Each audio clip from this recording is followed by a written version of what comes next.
Kita masuk ke tanda-tanda ya, tukang sihir. Karena di Indonesia cukup banyak orang yang tukang sihir sebenarnya, tapi mengaku sebagai kiai, ustadz, dai, haji, menggunakan kopiah hitam, menggunakan kopiah putih, ya, tidak jarang juga menggunakan surban. Jadi orang-orang awam tertipu dengan masalah itu. Maka ada ciri-cirinya sehingga kita bisa membedakan mana dai, mana ustadz, mana kiai yang sebenarnya, mana tukang sihir itu. Yang pertama, ciri-ciri penyihir adalah bertanya kepada pasien tentang nama ibunya. Jadi bukan nama ayah. Dan ini seringkali mereka lakukan. Sayangnya saya bilang banyak lembaga-lembaga kita mengikuti cara-cara penyihir ini. Siapa nama ibu kandung Anda? Karena dalam Islam kita tahu ajaran Allah Subhanahu wa taala, ajaran yang benar adalah menanyakan siapa nama ayah. Walaupun ayah kita orang kafir, tetap saja kita nisbatkan diri kita kepada dia. Ya. Maka menanyakan ciri pertama adalah siapa nama ibu kandungnya. Yang kedua, meminta hewan dengan kriteria tertentu. Misal ayam hitam, ayam putih, atau jenis burung-burungan. Ya. Itu didatangkan.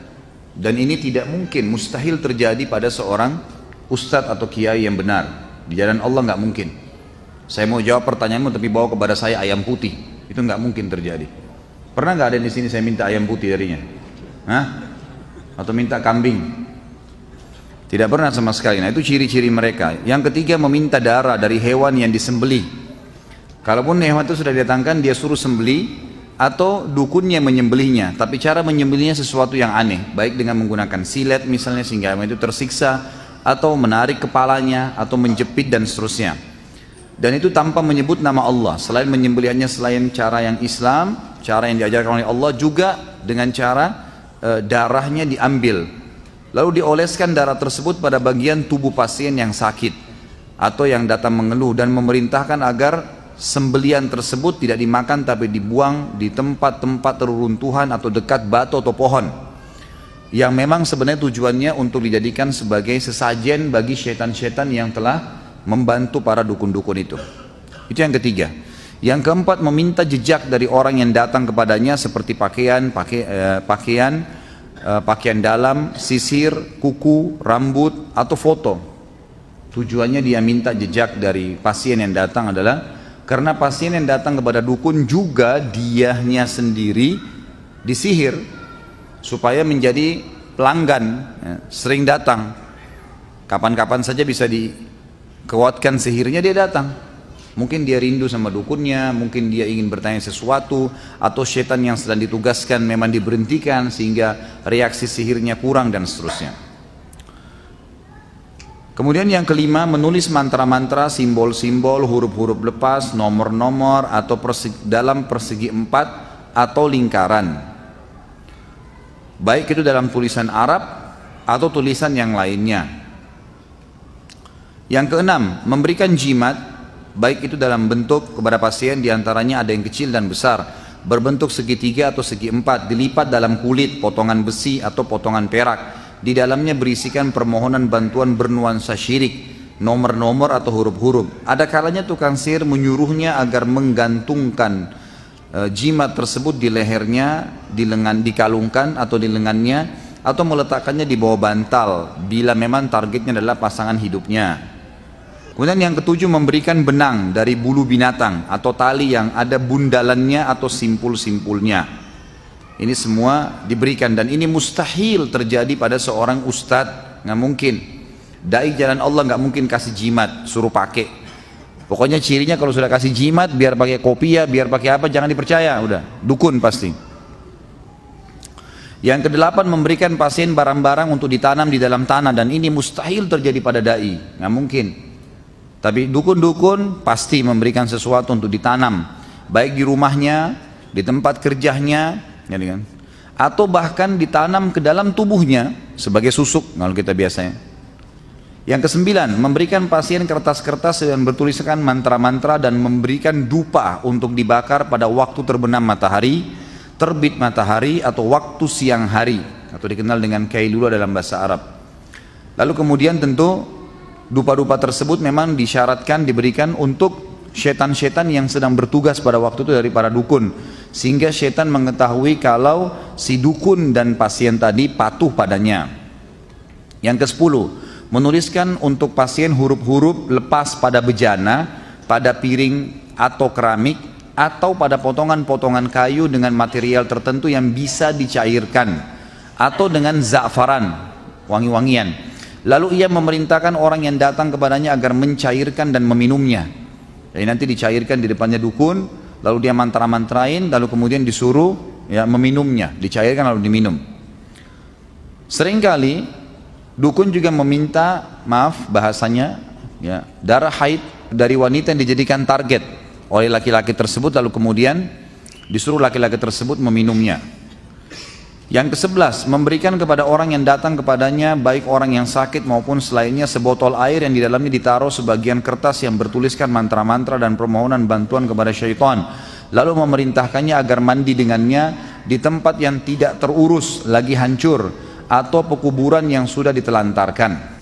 Kemudian yang ke-12, seringkali di rumah dukun ditaruh tanah, pasir, kemudian di sekitar pasir itu dibuat lingkaran dari karet, dan pasir itu sudah dijadikan sebagai kesepakatan antara dukun itu dengan setan-setannya. Jadi disitulah seperti tempat ya, yang syarat dikasih oleh syaitan untuk bisa pasien tersebut terkena apa yang ditargetkan. Maka pasien pun menginjak ya, pasir itu dan masuk ke dalam lingkaran tadi.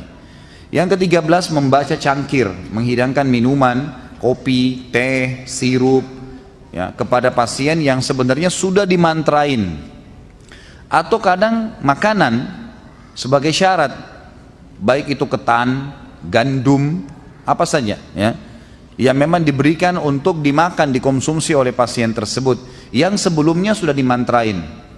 Maka pada saat tersisa kopi tersebut lalu dituang di cangkir, di piring, di anak piringnya, lalu kemudian diterkalah atau ditebaklah apa yang sedang menjadi jalan keluar dari masalah pasien tadi. Dan ini semua dusta ya, ini semua dusta hanya untuk menipu.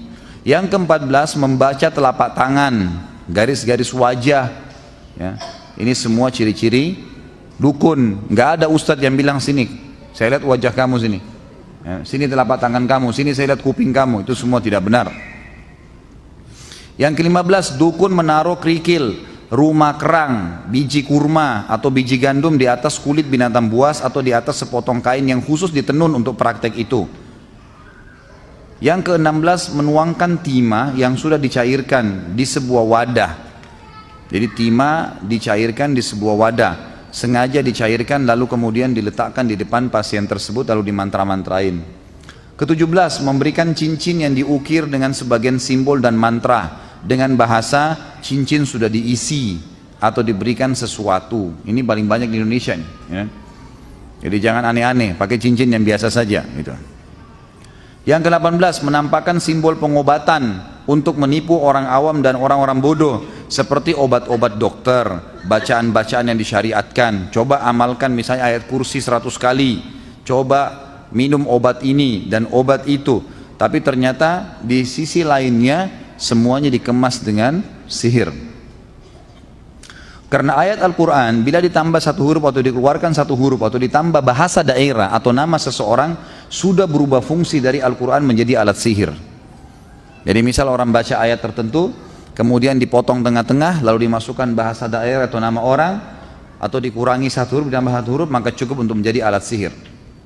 Ke-19, menyuruhnya agar menggantungkan kharaza. Kharaza ini manik-manik biasanya berwarna biru, atau wada'ah, rumah kerang di leher hewan tunggangan atau kendaraan atau di dalam rumahnya. Jadi ini biasanya dibuat dengan ukiran-ukiran tertentu ya. Ke-21, tukang sihir menulis ya, Al-Quran kemudian ditetesi darah haid untuk merendahkan Al-Quran, menulis sebagian ungkapan-ungkapan syirik, simbol-simbol, permohonan batuan dan tulisan-tulisan yang keji atas Allah Subhanahu wa Ta'ala. Jadi biasanya ada ayat Al-Quran digunting oleh dukunnya lalu dicelupin di darah haid, lalu dibilang dibungkus dengan kertas, ini simpan untuk menghina, seperti itulah. Kadang-kadang Al-Quran dibagi dua, dipotong lalu ditaruh. Pernah kebongkar di Saudi itu, saya lihat cuplikannya, sampai Al-Quran dimasukin ke WC.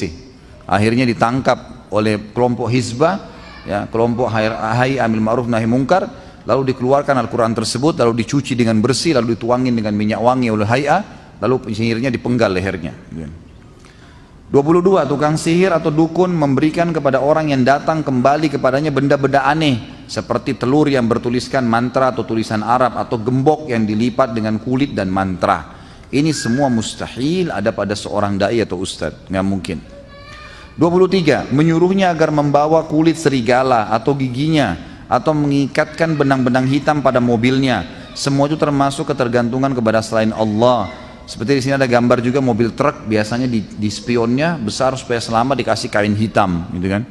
24. Meminta benda-benda aneh yang sulit untuk dipenuhi jika pasien tidak mampu mendatangkannya karena si dukun mau menipunya, mau mengambil uang darinya. Maka tukang sihir meminta sejumlah uang besar darinya seraya mengatakan, aku akan mendatangkannya untukmu dari Raja Jin. Di antara contohnya, meminta 11 tikus yang ditangkap pada malam pada waktu siang, atau meminta tikus yatim atau kerabuta.